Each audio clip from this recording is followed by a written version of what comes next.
ಹೇಳಿದೆ ಇದು ಬುರ್ಡೆ ಗ್ಯಾಂಗ್ ಅಂತ ಅಂದ. ಬುರ್ಡೆ ಅನ್ಬೇಡಿ ಅಂದರು, ಸ್ಕಲ್ ಗ್ಯಾಂಗ್ ಅಂತ ಹೇಳಿದೆ. ಇದು ಲವ್ ಜಿಹಾದ್ ಇದೆಯಲ್ಲ, ಹಿಂದೂ ಹೆಣ್ಮಕ್ಳನ್ನ ಎತ್ಕೊಂಡೋಗಿ ಮದುವೆ ಮಾಡಿ ಆಮೇಲೆ ಕೈ ಬಿಡೋ ಅಂಥ ಒಂದು ಸಂಘಟನೆಗಳಿದೆಯಲ್ಲ, ಈ ಭಯೋತ್ಪಾದನಾ ಮುಸ್ಲಿಂ ಗ್ಯಾಂಗ್ ಇದೆಯಲ್ಲ, ಅದೇ ಥರ ಇದೂ ಒಂದು ಮತಾಂತರದ ಗ್ಯಾಂಗ್. ಇದು ಜಿಹಾದ್ ಹೆಂಗೆ ಮಾಡ್ತಾರೋ, ಲವ್ ಜಿಹಾದ್ ಹೆಂಗೆ ಆಗ್ತೈತೋ ಹಂಗೆ ಮತಾಂತರದ ಜಿಹಾದ್. ಇದು ಎಂಟೈರ್ ಇದು ಜಿಹಾದ್, ಮತಾಂತರ ಜಿಹಾದ್. ಇದರಿಂದ ದೊಡ್ಡ ಗ್ಯಾಂಗ್ ಇದೆ. ಈಗ ಬುರ್ಡೆ ಮನುಷ್ಯ ಸಿಕ್ಕಾಕ್ಕೊಂಡಿದ್ದಾನೆ. ಅವ್ರ್ಯಾರೋ ಅನನ್ಯ ಭಟ್, ಸುಜಾತ ಭಟ್, ಅನನ್ಯ ಇರೋದೇ ಸುಳ್ಳಾಗ್ಬಿಟ್ಟಿದೆ ಈಗ.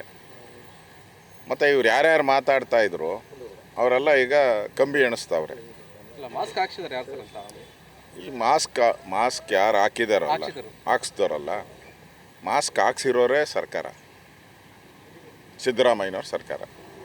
ಈಗ ಪ್ರಗತಿಪರರು ಅಂತ ಏನು ಹೇಳಿ ಸಿದ್ದರಾಮಯ್ಯನ ಆಫೀಸ್ಗೆ ಹೋಗಿ ಇಲ್ಲಿ ನೂರಾರು ಅತ್ಯಾಚಾರಗಳಾಗಿದೆ ಅಂತ ಹೇಳಿದಂಥವ್ರು ಇದೇ ಪ್ರಗತಿಪರ ಗ್ಯಾಂಗು. ಈಗ ಅವ್ರು ಯಾರು ಕಾಣೆ ಔಟವ್ರೆ, ಎಲ್ಲ ಒಬ್ಬರು ಇಲ್ಲ, ಪತೆ ಇಲ್ಲ, ಓಡೌಟವ್ರೆಲ್ಲ. ಇವ್ರ ಮಾತು ಕೇಳಿ ಸುಮ್ಮನೆ ಇರೋ, ಇವ್ರ ಮಾತು ಕೇಳಿಕೊಂಡು ಸಿದ್ದರಾಮಯ್ಯನವರು ಈಗ ಸುಮಾರು 2-3 ಕೋಟಿ ಖರ್ಚಾಗಿದೆ. ಯಾರಣ ಇದು? ಟ್ಯಾಕ್ಸ್ ಪೇಯರ್ಸ್ ಹಣ. ಈಗ ಸಾಮಾನ್ಯ ಯಾರಾದರೂ ಕಂಪ್ಲೇಂಟ್ ಕೊಟ್ಟರೆ ಎಲ್ಲ SIT ಮಾಡ್ತೀರಾ, ಎಲ್ಲ CBI ತನಿಖೆ ಕೊಡ್ತೀರಾ? ನಾವೇ ಅಸೆಂಬ್ಲಿಯಲ್ಲಿ ಬಾಯ್ ಬಡ್ಕೊಂಡ್ರು CBI ತನಿಖೆ ಕೊಡಲ್ಲ, NI ಕೊಡಲ್ಲ, SIT ಮಾಡಲ್ಲ. ಇಲ್ಲಿ ಯಾವನೋ ಒಬ್ಬ ದಾರ್ಯಾಗ ಹೋಗೋನು ಬಂದ್ಬಿಟ್ಟು SIT ಮಾಡಿ ಅಂತ ಹೇಳಿದ್ರೆ SIT ಮಾಡಿದ್ರಿ. ಯಾರು ಚಿತಾವಣಿ ಇದರಿಂದ?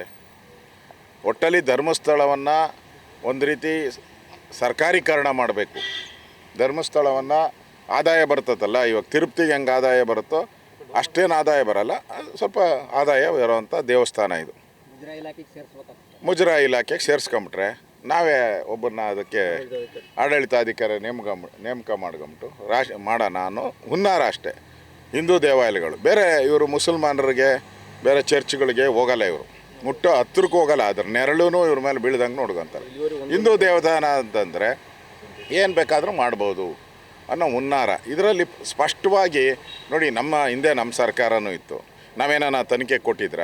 ಇಂಥೊಂದು 100 ಜನ ಬರ್ತಾರೆ.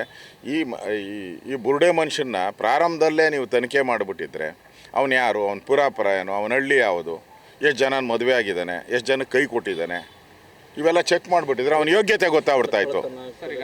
ಇದೆಲ್ಲ ಗೊತ್ತಾಗ್ಬಿಡ್ತಾಯಿತ್ತು. ಏನು ಮಾಡಲಿಲ್ಲ, ಏಕಾಏಕಿ ಅವನಿಗೆ ಮಾಸ್ಕ್ ಹಾಕ್ಬಿಟ್ಟು ಯಾರು ಅಂದರೆ ನೀವು ಮೊದಲೇ ಅವನ ಮಾಸ್ಕ್ ತೆಗೆದಿದ್ರೆ, ಮೊದಲೇ ಮಾಸ್ಕ್ ಇಲ್ಲ ಅಂದಿದ್ರೆ ಇಷ್ಟೊತ್ತಿಗೆ ಅವಾಗ ಆ ಹಳ್ಳಿಯವರೆಲ್ಲ, ಯಾರು ಮಂಡ್ಯದ ನಾಗಮಂಗಲದ ಹಳ್ಳಿಯವರೆಲ್ಲ ಹೇಳ್ಬಿಡೋರು ಇವನು ದೊಡ್ಡ ಕಳ್ತನ ಮಾಡ್ತಾಯಿದ್ದ ಎಲ್ಲ ಹೇಳ್ಬಿಡೋರು. ಫಸ್ಟ್ ಡೇಗೆ ಇವನು ಬಯಲಾಗ್ಬಿಡ್ತು. ಮಾಸ್ಕ್ ಹಾಕ್ಬಿಟ್ರಲ್ಲ ನೋಡಿ, 14-15 ಕಡೆ ತೆಗೆದು ಊನವ್ರಿಗೂ ಯಾರು ಗೊತ್ತಾಗ್ತಾ ಇಲ್ಲ. ಈಗ ಬಯಲಿಗೆ ಬಂದ ತಕ್ಷಣ ಇಡೀ ಹಳ್ಳಿನೇ ಇವನ ವಿರುದ್ಧ ತಿರುಗಿ ಬಿದ್ದು ಇವನು ಕಳ್ಳ, ಇವನು ಸುಳ್ಳ, ಇವನು ಮತಾಂತರ ಆಗಿದ್ದಾನೆ, ಇದೆಲ್ಲ ಬಂದಿರೋವಂಥದ್ದು. ಕಾಂಗ್ರೆಸ್ ಸರ್ಕಾರಕ್ಕೆ ಕಾಮನ್ ಸೆನ್ಸ್ ಇಲ್ಲ ರೀ, ಕಾಮನ್ ಸೆನ್ಸ್ ಬೇಕಲ್ಲ. DK ಶಿವಕುಮಾರ್ ಹೇಳ್ತಾರೆ BJPಯವರು ಈ ಅಗದ ಮೇಲೆ ಬೀದಿಗೆ ಬಂದುಬಿಟ್ರಂತೆ. ನಾನು ಇವ್ರು SIT ಕೊಟ್ಟಿದ್ದೀನೇ ಮೈಸೂರಲ್ಲಿ ಪ್ರೆಸ್ ಮೀಟ್ ಮಾಡಿದ್ದೀನಿ, 1 ಗಂಟೆ ಪ್ರೆಸ್ ಮೀಟ್ ಮಾಡಿದ್ದೀನಿ. ಅವನು ಯಾರು ಅಂತ ಪರಿಶೀಲನೆ ಮಾಡಿ ಆಮೇಲೆ ಕೊಡಿ ಅಂತ ಹೇಳಿದ್ದೀನಿ ನಾನೇ.